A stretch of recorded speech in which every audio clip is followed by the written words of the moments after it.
This is Jake the Brick.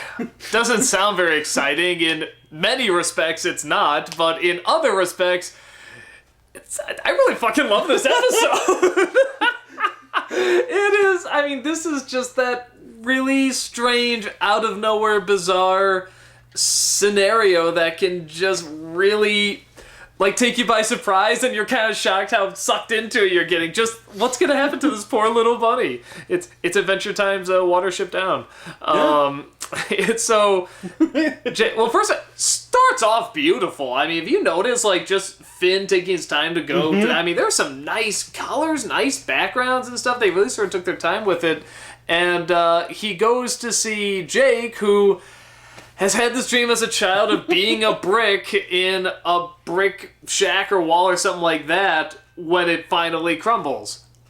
And when Finn doesn't get it, he's like, you're too young, you won't understand. Like, he'll understand when he grows up. And so Finn just leaves a little walkie-talkie if he needs him, whatever. Jake, not surprisingly, starts to get bored. So he starts to narrate to himself the kind of like a National Geographic narrator, just what's going on with whatever he sees, and this bunny comes around and just looking for a carrot, and then the deer steals the carrot, and then the bunny tries to find a place to rest, and so finds this little hole, but then rain starts to get it all messed up, and then these beavers come and help, and it's this long, 11 minutes, but long story about, this bunny, and Finn decides to put this on radio live, and everyone just listens to it, and we get kind of a nice recap of everybody. Like characters you kind of forgot about, whatever, you just see them listening. We see the Lynch grown up a little bit. Lich. I always say Lynch. I'm thinking of home movies. The Lich grown up a bit. Now he's like gigantic, but he still looks like he's a toddler or something like that. So curious how that's gonna go.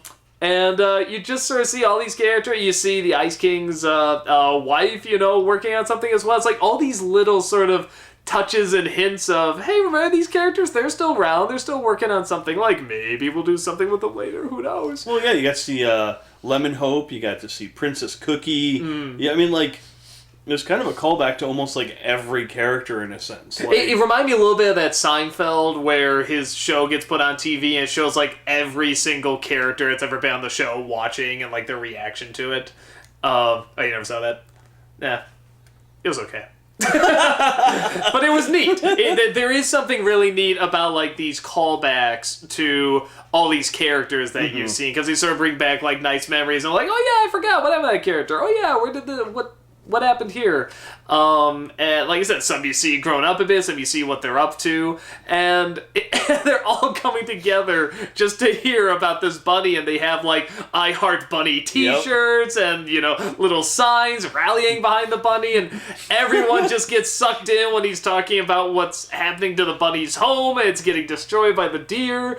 And then finally at the end, Jake is just like so sucked in by, this life of this bunny that he decides to get out and not be a brick anymore. And of course the place crumbles as soon as he gets out. And I will say, even though I know they couldn't, if there was ever a time I wanted a swear word in Adventure Time, wouldn't it be amazing? Just where it's like, son of a bitch! I was just thinking more like, oh, fuck. Yeah, like one of those. Originally I was thinking fuck, but I was like, you probably get away with... No, you can't get away with any of it. Yeah, fuck with it. Oh, fuck. We're just... Shit.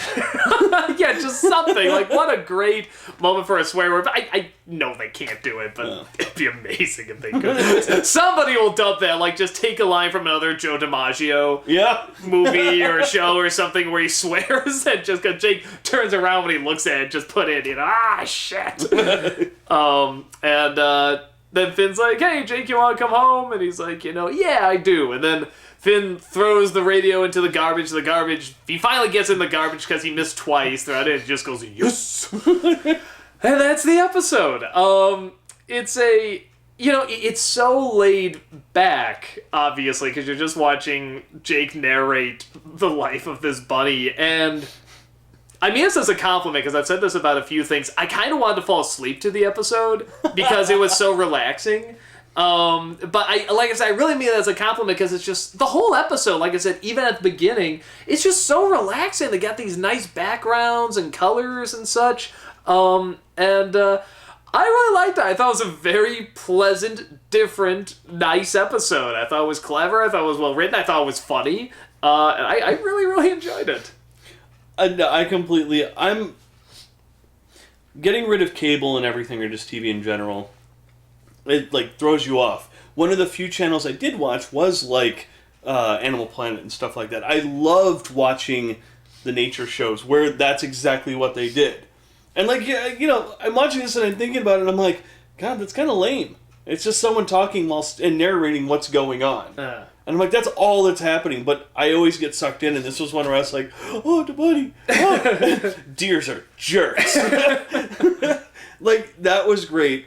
Plus, I think back to when I was a kid, and so many cartoon shows, or even TV shows, where you'd meet a new character.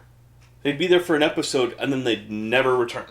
Like, you never saw them ever again. Like, that happens all the time. That's one reason why I love Adventure Time so much. You consistently, or I'll say every once in a while, get to see these characters a little bit later on. Kind of like you're getting a little bit of a peek into their lives and where they're at this point in time. And I love that. I wish, like, there were some other characters in other shows where I'm like, man, I wish I knew what happened to them.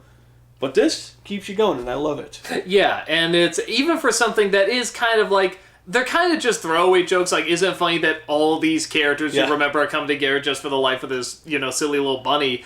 But kind of like what you say, it shows not only what's going on, but, like, maybe we're going to do something with this later. Like, you know, I would love to know what the hell's going on with Tree Trunks looking after the lich. You know, as this, I mean, just this gigantic toddler with, like, one horn, you know, still wearing, like, a onesies outfit. And I'm just like, man, this would be hilarious, you know? And then I sort of forgot about, like, yeah, sort of the Ice King's wife. Like, oh, yeah, I hope that's going okay. I hope she's working on something to get things. Yeah, it makes the world seem larger and more real. Yeah, it's not just like the Scooby-Doo gang and that's it. It's not just, you know, the Flintstones, their house in the rubbles. Like, this is like... But you gotta get Hanna-Barbera, man. Just picked up 2 Hanna-Barbera shows. Well, Tom and Jerry. All it is Tom and Jerry. Mm-hmm. You know, it's like hey, all of in them. The movie, there's Indiana Jones, and a little girl. Classic. But, I mean, that's kind of how it was set up back then. You know, and even modern ones, to an extent, do that. But this one, you're right, it fleshes everything out. It shows that it's not just, you know, Finn and Jake. It's an entire world that's going on at the same time. And I love that, you know.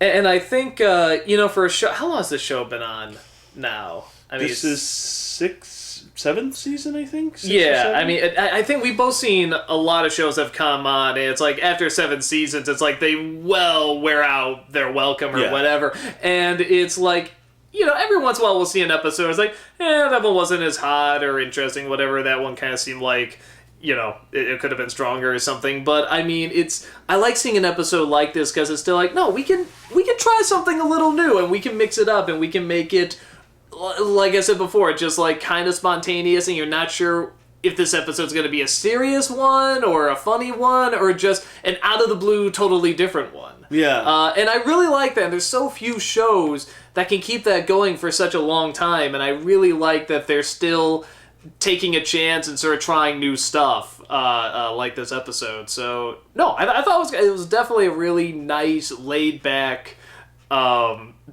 funny episode. It might be one of my favorites, actually. I know that sounds weird. No, but it actually enjoyable. kind of is.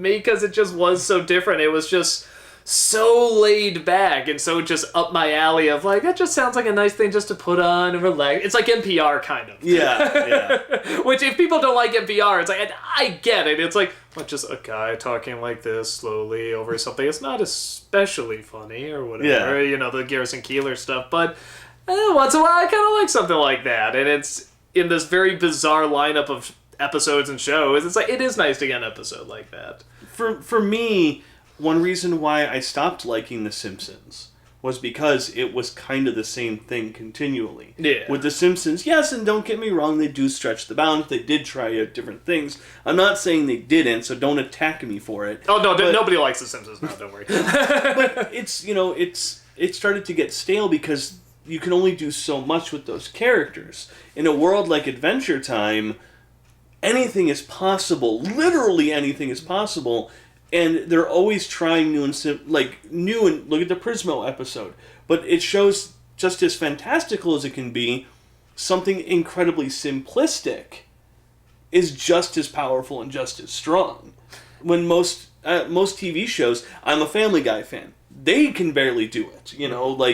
Everything seems to run out of steam because they're so confined, But with Adventure Time, the fantastic works and the simple works because they treat it kind of the same, and I love that a simple show like this is able to do that. Yeah, and not every show can do that simplicity like what you're talking about. There's an episode of Breaking Bad that I think most people can agree is like the worst episode, where it's just about them trying to get a fly in the lab, and the whole episode is about that. And it's supposed to be like a character building one, or hey, wasn't it kind of interesting that we did something a little different and stuff, but it's it just wasn't interesting and it didn't work. And I don't know what the magic formula quite is for how some can do this and how some can't, and maybe it is just the setup. You can't see something like Simpsons or especially Family Guy doing something quite like this because it's too big of a risk and it's too big of a show and it's too big of an icon, where Adventure Time